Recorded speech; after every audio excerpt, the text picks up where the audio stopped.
Donc on nous demande de calculer la valeur de la force F lorsque WAB de F égale à 450 joules, donc quand le travail est égal à 450 joules, la longueur est égale à 2 mètres et l'angle alpha égale à 0 degré. Ça veut dire qu'il faut utiliser la formule du travail vue dans le grand 1, page 106. Donc je rappelle la formule, WAB de F est égal à F scalaire AB.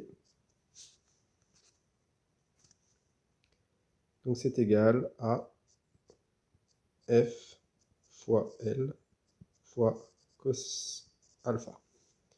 Ici, on nous demande de calculer la force. Donc ça veut dire que l'idée, c'est qu'on a W AB F qui est égal à F fois L fois cos alpha. Donc, on a trois termes. On a le terme le travail, qui est là, c'est en fin de compte, ça, c'est juste une seule valeur. Une grande notation, mais c'est juste pour une seule valeur.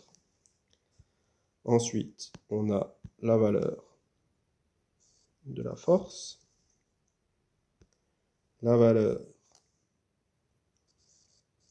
de la longueur L et la valeur du cosinus alpha. Donc l'idée, c'est de réussir à faire passer du bleu, à faire passer le terme L de l'autre côté et cos alpha de l'autre côté. Donc pour ça, comme on a ici des petits multipliés, donc c'est-à-dire que quand on va les faire passer de l'autre côté de l'égalité, cette multiplication, pour pouvoir simplifier et faire passer le terme de l'autre côté, il va falloir diviser.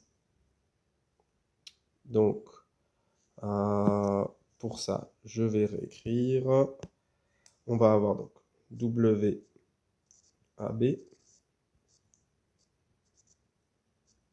de F divisé par L fois cos alpha qui est égal à la force F. Donc, c'est-à-dire que si je réécris ça dans l'autre sens, donc vous voyez bien que pour isoler la force, l'idée ce n'est pas de faire basculer en première étape, pour ceux qui ont du mal comme ça avec le calcul littéral, de le faire. Donc l'idée ce n'est pas de faire basculer la force de l'autre côté instantanément, c'est déjà de l'isoler, et une fois qu'elle est seule d'un côté de l'égalité, là on se prend le temps de tout réécrire et de le faire passer de l'autre côté proprement. L fois cos alpha. Pensez à la calculatrice, donc je vais le mettre en couleur, mais à la calculatrice, ça dépend comment vous tapez, ça dépend quelle calculatrice vous avez. Pensez à mettre les parenthèses que j'ai mis en rouge, elles ne sont pas obligatoires selon la manière de faire votre calcul sur la calculatrice. Donc, maintenant, on va pouvoir remplacer par les valeurs. Petite a, on nous donne donc f qui sera égal à 450 divisé par 2, 0 fois cosinus de 0. Cosinus de 0 qui fera 1. Et du coup, on va trouver une valeur de 225 newtons.